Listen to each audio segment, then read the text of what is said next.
Fala vitorioso, vitoriosa, meu nome é Padre Manuel Dias e hoje eu estou com uma presença maravilhosa aqui. Vim para o nosso mosteiro aqui na Samambaia, em Brasília, o nosso centro de ensino aqui de Brasília, o nosso seminário onde nós recebemos os vocacionados. E eu estou aqui com o secretário-geral da Igreja Semi-Ortodoxa de Antioquia, no Brasil, o secretário, inclusive, de nosso bispo, Saídna Paulus, ou Mortitus, como você quiser chamar. E hoje nós vamos decorrer sobre as diferenças entre a Igreja Ortodoxa e a Igreja Católica Apostólica Romana.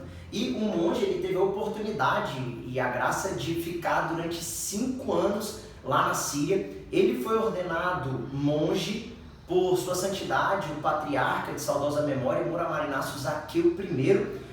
Ele já está lá no céu. E hoje nós vamos falar muito sobre isso. E aí, monge, sua bênção. Deus nos abençoe.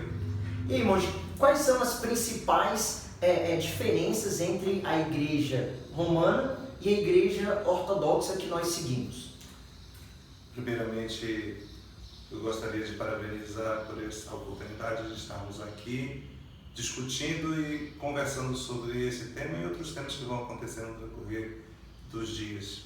Bem, a diferença entre a Igreja Católica e a Igreja Ortodoxa, ela se dá de maneira mais clara através dos gestos e dos sinais. A nossa liturgia é a primeira liturgia do mundo, através do apóstolo Tiago, e a liturgia romana que tem hoje em uso dentro da Igreja Católica. A nossa liturgia ela é dividida em 7 partes, a liturgia católica é dividida em 4 partes. Dentro da nossa liturgia, nós temos o que dá como prioridade a eclese, a invocação do Espírito Santo, onde se transforma o corpo e o sangue de Cristo no mistério eucarístico. E nós chamamos isso de transmutação. A Igreja Católica diz que é através da narrativa da instituição. Isto é meu corpo, isto é meu sangue. E ela chama isso de transubstanciação, que é um dogma do século XIII. Uma outra característica que diferencia a nossa igreja da Igreja Católica é o costume que se tem até hoje entre os clérigos optarem por ser casados ou celibatários. A Igreja de Roma, a partir do 8º século, no Concílio de Elvira, ela determinou que o clero dela se permanecesse solteiro. Mas agora, nesses dias que se aproximam do mês de outubro, no sínodo da Amazônia, em Roma, o Papa Francisco, juntamente com o seu clero, está discutindo a possibilidade de ordenar homens casados para a Amazônia e também a ordenação de diaconisas também para essa finalidade. Então, para a gente se situando, a primeira diferença é uma diferença litúrgica, aonde a nossa liturgia passa por 7 passos e a liturgia da Igreja Católica Apostólica Romana são 4 passos. A segunda diferença, bem marcante, está no que se diz respeito à opção do celibato. E aí eu até gravei um vídeo sobre padre casado, deu uma polêmica gigantesca. Pessoas me agrediram com palavras, falaram que eu era padre herege, e muitas vezes não estuda a própria história, não é, monge? A própria história da igreja, os próprios concílios romanos. Isso é uma diferença também que existe entre nossas igrejas. A nossa igreja não aceita... Quantos concílios a Igreja Romana tem? A Igreja Romana tem 21 concílios, a Igreja Bizantina, desses 21, observa somente os 7 primeiros, e a nossa Igreja Sírio-Ortodoxa de Antioquia, que é as igrejas orientais antigas, desses 21 concílios só observa os 3 primeiros. O concílio de Nicéia, 325, o concílio de Constantinopla I, 381, e o concílio de Éfeso em 431. O que se dá mais em evidência nisso é a questão da cristologia. A natureza de Cristo. A natureza de Cristo. O senhor pode explicar para a gente como é que funciona? A natureza de Cristo, a Igreja Católica, ela acredita no duofisismo, que Jesus tem 2 naturezas. Jesus é um homem e Jesus é Deus.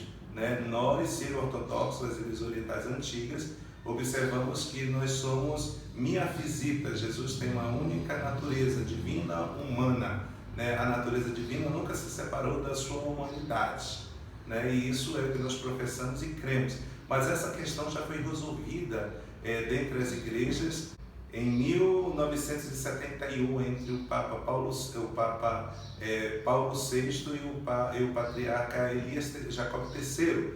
Né? Então esse assunto já foi entendido, porque na época houve uma questão de linguagem, de tradução, então ficou meio confuso, se falou-se da mesma coisa com palavras diferentes. Hoje isso não é mais problema dentro das igrejas. E no tocante também à questão da nossa fé, dos nossos dogmas de fé, existem duas diferenças gigantescas entre a Igreja Síria Ortodoxa de Antioquia, os ortodoxos, e da Igreja Católica Apostólica Romana. Nós não temos esse dogma da infalibilidade papal. Isso. A Igreja Síria Ortodoxa não acredita que um homem possa ser infalível na moral e na fé. Uhum. A questão da infalibilidade papal, ela foi criada na Igreja Católica no 4º para o 5º século, quando o imperador ele absorveu a Igreja, e a Igreja absorveu o Império Romano. Quando o Império Romano ele declinou, a Igreja de Roma permaneceu com o poder temporal. Jesus Cristo diz que o seu reino não é deste mundo. Se o seu reino fosse desse mundo, ele mandaria os seus anjos para o defender. Então o reino de Jesus, o reino de Deus, é o reino dos céus, não é o reino na terra. Então nós temos as igrejas basilares, as igrejas históricas, elas têm a sua procedência de uma linguagem espiritual, né? Não precisa ter um país para se dizer que a igreja ela é soberana, porque quem é o chefe da igreja é Jesus Cristo, e quem o representa é um líder, que no caso na nossa igreja é o patriarca, né? Então ele tem o entendimento através da ação do Espírito Santo de manifestar a vontade de Deus. Mas o que nos diferencia da Igreja Católica é que nas igrejas ortodoxas, sobretudo na Igreja Síria Ortodoxa, nosso sistema é um sistema sinodal. Então os bispos, reunidos juntamente com o patriarca, discutem os assuntos e é definido aquilo que vai ser tratado. E o patriarca só apenas ele cumpre aquilo que foi, não tirando a sua autoridade, o seu poder, aquilo que compete na doutrina. Se o patriarca estiver certo na doutrina, ninguém pode discutir, todos têm que aceitar. Mas se o patriarca estiver errado sobre a doutrina, o sínodo destitui o patriarca. Olha só, e outro ponto importante, muito importante, é que, e agora com todo respeito, a Igreja Síria Ortodoxa tem um amor muito grande por Maria. A Igreja Síria Ortodoxa acredita mesmo que Maria é mãe de Deus. Sim, nós somos os primeiros. Isso é o que eu ia dizer, nós somos os primeiros a decretar Maria mãe de Deus. Eu tomo conta de uma igreja aqui que se chama Paróquia Santa Mãe de Deus. Agora existe um dogma que foi instituído pelo Papa Pio IX em 1854, que é o dogma da Imaculada Conceição. O que o dogma da Imaculada Conceição diz? Que Maria foi concebida sem pecado. Isso, e a igreja, na sua origem, Maria foi concebida sem pecado. E a Igreja Ortodoxa não concorda que Maria foi concebida sem pecado. Ela foi concebida com o pecado original, que nós herdamos, todos nós herdamos de Adão e Eva. E nós acreditamos que, no momento da Anunciação, quando o anjo Gabriel apareceu para Nossa Senhora, para Maria, para a Mãe de Deus, ele disse para ela que o Espírito a cobriria como sua sombra. Em Lucas 2. E nesse momento, nós da Igreja Síria Ortodoxa acreditamos que, tá no Evangelho, lógico, no momento em que o Espírito Santo de Deus veio sobre Maria, o pecado original foi extinto, foi desfeito. E a partir daí, ela se tornou um vaso puro para receber Jesus, que é o Verbo de Deus, e ele foi concebido sem o pecado. Porque até o Saína estava falando, se Maria fosse concebida sem pecado, ela não teria Jesus para fazer isso. Não precisaria, no caso. Porque o único mediador entre Deus e a humanidade é Jesus Cristo. É Jesus Cristo. Então, nós cremos na Imaculada, na pureza pura de Maria, que se dá o termo como Imaculada Conceição. A nossa divergência se diz que a Igreja Católica diz que quando ela nasce, ela já nasce preservada do pecado original. Nós cremos que esta preservação do pecado não se dá no seu nascimento, mas não quer dizer que ela cometeu pecado. Isso não diminui nada. Não diminui nada. Não diminui nada. É só o momento do pecado e a questão do pecado original. A preservação dela, do seu pecado, na sua origem, se deu na hora que o anjo anunciou ela e disse que o Espírito Santo a cobrirá. Nesse momento ela se torna Imaculada Conceição.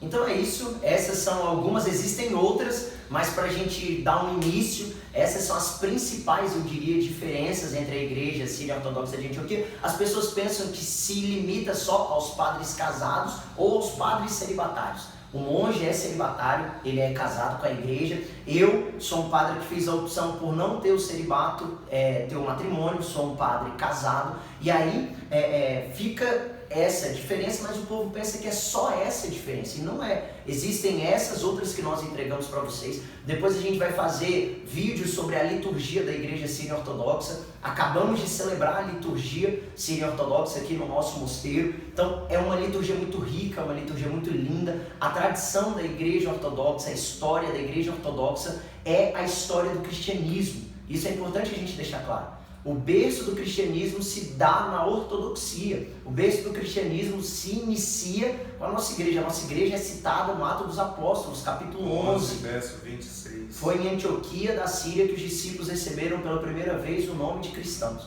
Então, a gente tem essa satisfação em estar compartilhando com vocês esse conhecimento. Nós somos uma igreja missionária aqui no Brasil. A nossa origem é no Oriente, mas nós estamos em missão aqui no Brasil. E nós estamos evangelizando para que o povo conheça, para que o povo tenha acesso a tudo aquilo que a cristandade, que o ser cristão nos proporciona. E muitas vezes a gente está firme e enraizado com o catolicismo romano, e a gente não se abre para entender a história do cristianismo. E a história do cristianismo está ligada à ortodoxia. A história do cristianismo não está somente ligada ao catolicismo romano, está ligada ao catolicismo ortodoxo. A palavra católico significa universal, foi instituída por um patriarca da nossa igreja, a carta à igreja de Esmirna, número 8, Santo Inácio de Antioquia, decorrendo sobre o bispo, sobre a igreja, ele diz, aí estará a igreja católica, ou seja, a igreja universal. Então, a gente vai esclarecendo aí, eu espero que você tenha gostado desse vídeo, compartilha para todo mundo ver, é importante que você compartilhe esse vídeo, é importante que você divulgue esse vídeo para todo mundo que você conhece, manda um grupo de WhatsApp, compartilha, eu vou postar ele no YouTube, deixa o seu comentário aqui, você que tá aí me xingando, tá bravo comigo, por conta disso é só história, gente, me perdoe em passar por vocês a história, pura e simplesmente isso. E não adianta vir com esse falso moralismo, esse discurso de ódio, que a gente vai continuar trabalhando.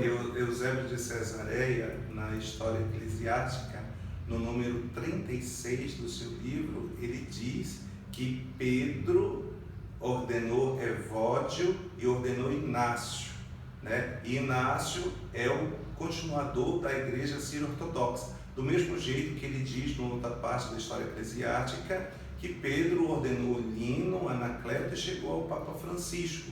Então, a linha sucessória das duas igrejas fundada por Pedro se encontra em Eusébio de Cesareia, em 255. Né? É algo histórico e que é comum para todos na patrologia. Eu gostaria de aproveitar a oportunidade e transmitir uma bênção a todos aqueles que nos assistem. Essa bênção é dirigida para aqueles que mais necessitam do poder de Deus. Eu vou fazer em aramaico, na língua de Jesus. Berekitum procune morocadabash maioral. Alô, Rumbaré, raça de Pumante, Evabanca, Schmisto, Rodeiro, Conoito. One raça de Dalmenheim, Esmios, Cabeloso, Médio, Maralô, Guaslaos, Quilubima, de Lodirito, Aianto. Abro, o abro, Uruha e Cadixo, Radalô, Xarido, Amém. Deus abençoe a todos. E é isso aí, gratidão, compartilha. Vamos nessa de vida vitoriosa, monge, gratidão. Deus abençoe demais, muito obrigado, viu? É isso aí, gente, beijo, fui!